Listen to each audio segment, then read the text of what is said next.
नमस्कार, स्वागत है आप सभी का आपकी अपनी चैनल भारत की बात गौतम के साथ में।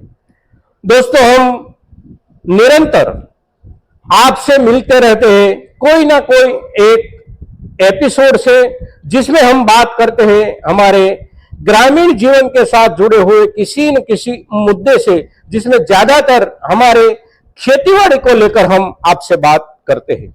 आज हम बात करने वाले हैं खाद के सम्मिश्रण की, एक आदर्श सम्मिश्रण खादों के लिए हम किसान के दर्जे से अपने घर पे कैसे कर सकते हैं और कौन कौन सी खाद का आदर्श सम्मिश्रण हमारी बुनियादी खाद की जरूरतों के रूप में हम तैयार कर सकते हैं और हमारी जरूरियात को हम ढंग से पूरा कर सकते हैं।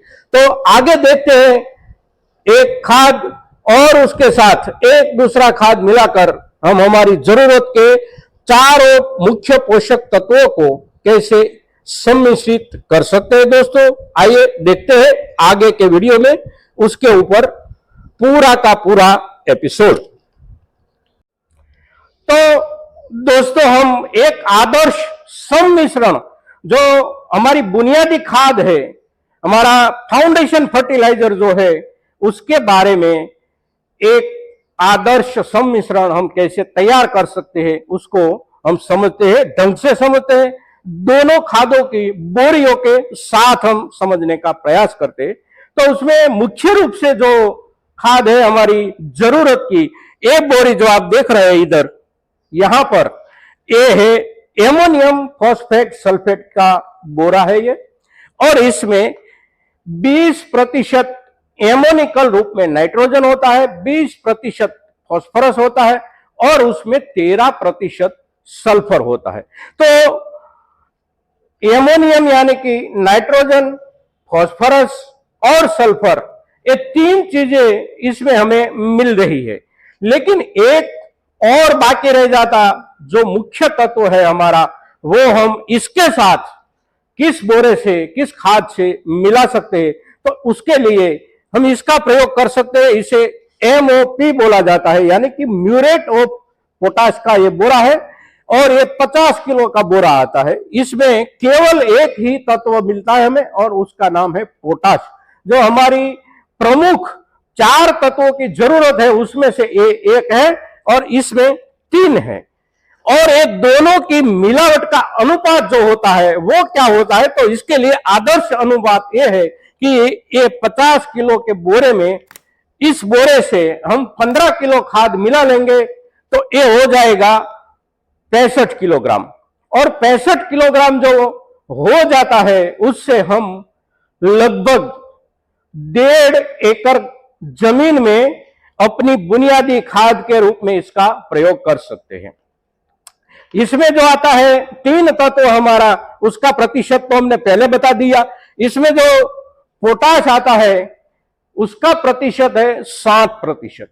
60% होने की वजह से अगर हम 15 किलो इसमें से लेते हैं तो हमें 9 किलोग्राम पोटाश मिलता है। और 9 किलोग्राम पोटाश 1 एकड़ से लेकर 1.25 एकड़ यानी कि उसके ऊपर कुछ जमीन में हम अगर डालते हैं तो वो हो जाता है हमारा बुनियादी खाद का एक आदर्श सम्मिश्रण।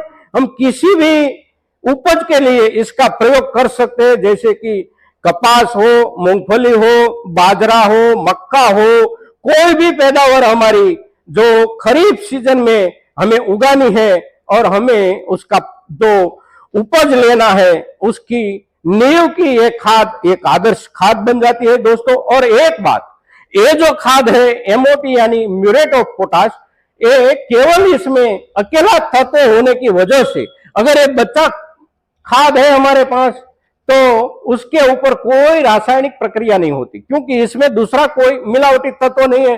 तो इसके ऊपर कोई रासायनिक प्रक्रिया जो सतत होती रहती है बोरे में, वो नहीं होती। इसलिए ये हम अगले साल भी इसका प्रयोग ढंग से कर सकते हैं।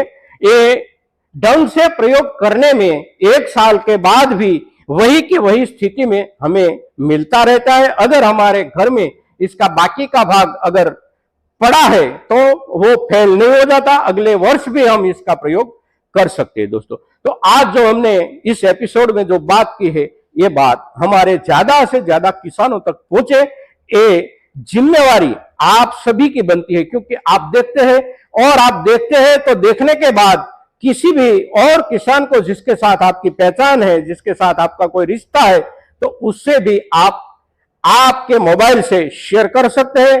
और अगर आपने शेयर किया, 5 किसानों ने और देखा, तो उसके लिए भी एक काम की चीज है। तो इसको आप अवश्य शेयर कीजिएगा। जय किसान, जय भारत।